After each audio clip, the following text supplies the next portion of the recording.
अभी तक हम लोग जो ड्राइंग्स देख रहे थे वो पार्टनर लोगों कैसे ड्राइंग्स कर रहे थे, लमसम में। एक बार 10,000 रुपये निकाल लिया, फिर 4 महीना बाद एक बार 5,000 रुपये निकाल लिया, साल के शुरू में निकाल लिया, साल के अंत में। So it was a lump sum method of drawings. But there is a possibility that a partner can withdraw a specific amount, a fixed amount every month regularly, recurring basis में. Say what I'm trying to tell you is, say अपना accounting year है जनवरी से दिसंबर, तो Jain, Feb, March, April, May, June, July, August, September, October, November and December.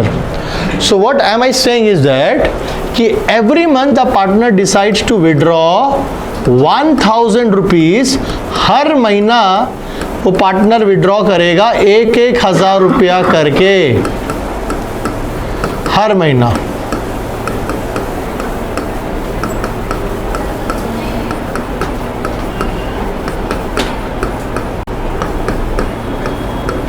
हर महीना. अब जब ऐसा situation होता है जहां पे पार्टनर हर महीना एक फिक्स्ड अमाउंट चेंज नहीं होगा, फिक्स्ड अमाउंट रहेगा, और हर महीना अगर पार्टनर विड्रॉ करता है, तब वहां पे 3 सिचुएशन आता है कि महीना में तो 30 दिन है, तो ये 1,000 रुपया जब जनवरी में निकाला तो कब निकाला. तो 3 सिचुएशन होता है. एक, बिगिनिंग, मतलब हर महीना का 1 तारीख को. दूसरा, मिडल, हर महीना का बीच में 15 तारीख को जो भी है. और एक होगा एंड. अभी हम 12 महीना का काउंटिंग पीरियड लेकर के चल रहे हैं. अभी हम ये मान रहे हैं कि काउंटिंग पीरियड कितना महीना का है, 12 महीना का. 1 साल का काउंटिंग ईयर है मेरा, जो 12 महीना का, Jan to December. So in that case मेरा टोटल ड्राइंग्स कितना हो जाता है, 12,000. अब प्रॉब्लम ये है, मान लो 6% का इंटरेस्ट है. अब हम जब 6% का इंटरेस्ट लगाने जाएं, हम जब इंटरेस्ट कैलकुलेट करें 12,000 रुपये पे, तो हम एक जगह में आकर के फंस जाते हैं.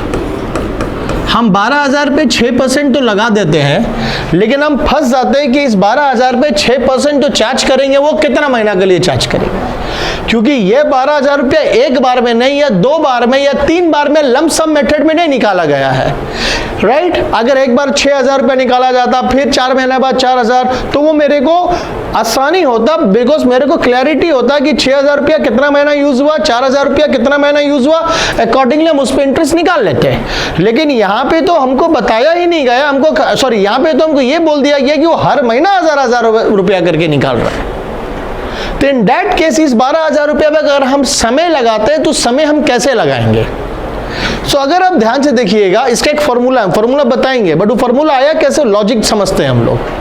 देखिए यहाँ पे पहला 1,000 रुपया जो उसने निकाला, आगे हम लोग बिगिनिंग लेकर के चल रहे हैं, 1 तारीख को. हमको पता है कि इंटरेस्ट हम लोग 2 चीज पे डिपेंड करता है, एक प्रिंसिपल और दूसरा है वो प्रिंसिपल कितना समय तक, टाइम है. सो ये जो पहला 1,000 रुपया जो निकाला, ये 1,000 रुपया वो पार्टनर जनवरी से लेकर के कहां तक यूज किया, दिसंबर तक. यानी कि इस 1,000 पे 12 महीना का इंटरेस्ट निकलना चाहिए, क्योंकि जो पहला बार 1,000 रुपया निकला वो 1 जनवरी को निकला, और वो 1,000 रुपया पूरा जनवरी से दिसंबर 12 महीना यूज हुआ. सेकेंड 1,000 रुपया जो निकला वो 1 फरवरी को निकला, वो कितना महीना यूज हुआ, 11 महीना. उसके बाद 10 महीना, उसके बाद 9 महीना, उसके बाद 8 महीना, उसके बाद 7 महीना, उसके बाद 6 महीना, उसके बाद 5 महीना, उसके बाद 4 महीना, उसके बाद 3 महीना, उसके बाद 2 महीना, उसके बाद 1 महीना. ऐसे ही है. यानी कि हर 1,000 रुपया का ईच 1,000 रुपीज जिसका utility of months is different, are different. पहला 1,000 रुपया 1 साल यूज हुआ, दूसरा 1,000 रुपया 11 महीना यूज हुआ. सो अगर हम एक एक को पकड़ के इंटरेस्ट निकाले, तो हमको 12 बार इंटरेस्ट निकालना पड़ेगा, तो वो बहुत ज्यादा लंबा प्रोसेस हो जाएगा.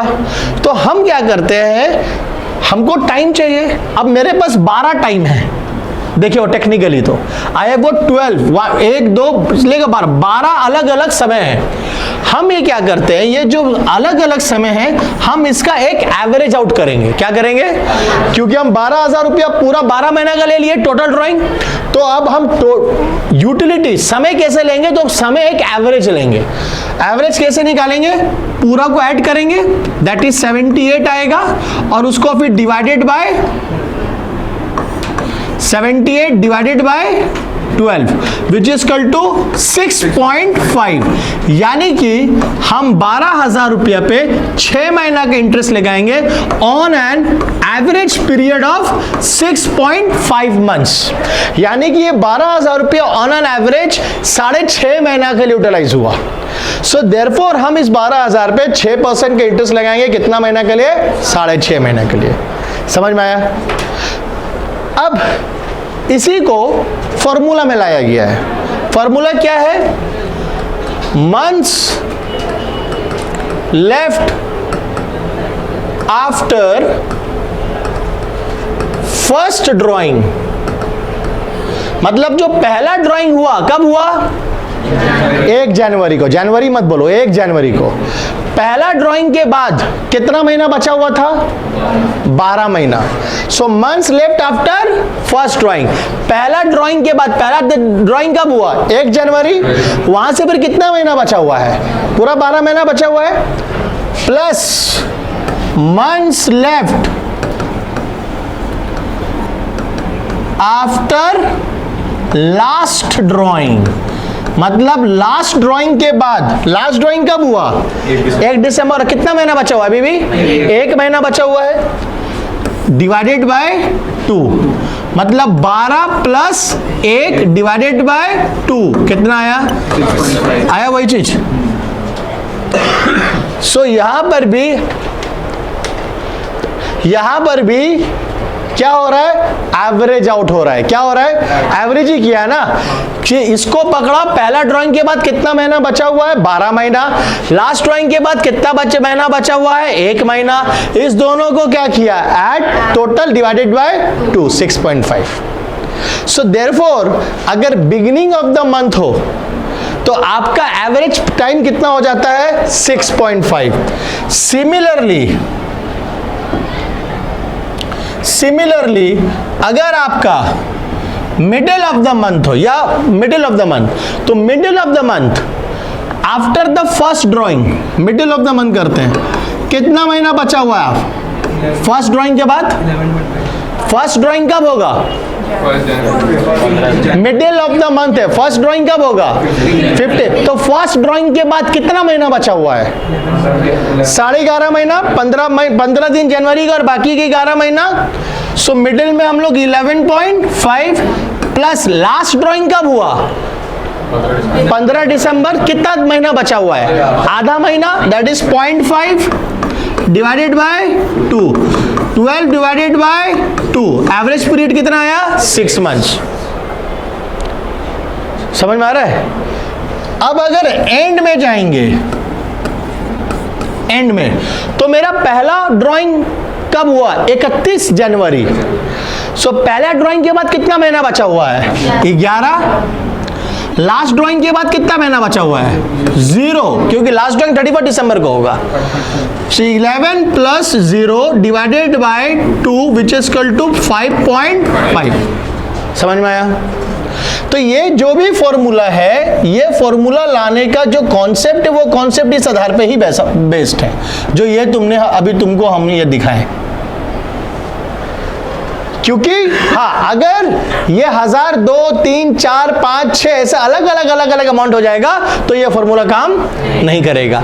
ये फॉर्मूला और ये जो कॉन्सेप्ट तुमको दिखा, ये कॉन्सेप्ट तभी काम करता है जब यूनिफॉर्म, मतलब एक ही अमाउंट, फिक्स्ड अमाउंट ही तुम बार बार रेगुलरली विड्रॉ कर रहे हो। Is this clear?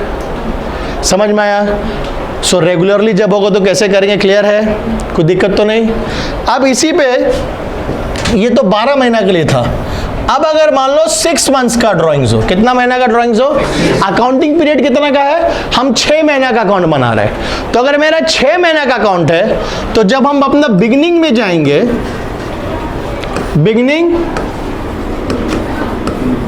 मिडिल और एंड, यही है। और मेरा काउंटिंग पीरियड कितना है? 6 मंथ्स। तो मेरा month left after first drawing कितना महीना बचा? 6 month. Month left after last drawing कितना महीना बचा? 1। 6 + 1 डिवाइडेड बाई 2 कितना हो गया? Month left after the first drawing, middle में करेंगे तो कितना होगा? 5.5 महीना प्लस 0.5 लास्ट ड्राइंग के बाद आधा महीना डिवाइडेड बाय 2 कितना एवरेज आया? 3। और यहां पे आ जाएगा 2.5। समझ में आया? अगर आपका अकाउंटिंग पीरियड 12 महीना का अकाउंटिंग पीरियड है, तो 12 मंथ का अकाउंटिंग पीरियड है, तो आपका 6.5 बाई 12, 6 बाई 12 और 5.5 बाई 12 आ रहा है एवरेज पीरियड। इससे मल्टीप्लाई करोगे इंटरेस्ट निकालने के लिए। अगर आपका 6 महीना का अकाउंटिंग पीरियड है, तो आपका ये कितना हो जाएगा? 3.5 बाई 12, 3 बाई 12, 2.5 बाई 12। क्योंकि रेट आपका जो होता है 6% अगर है तो वो पर एनम के हिसाब से है, पर एनम मतलब 1 साल का हिसाब से है। समझ में आ रहा है कि नहीं आ रहा है? हाँ, सो इसीलिए हमको वो एवरेज पीरियड टाइम निकालना पड़ेगा। क्लियर है? हाँ, चलिए इसको कर लीजिए।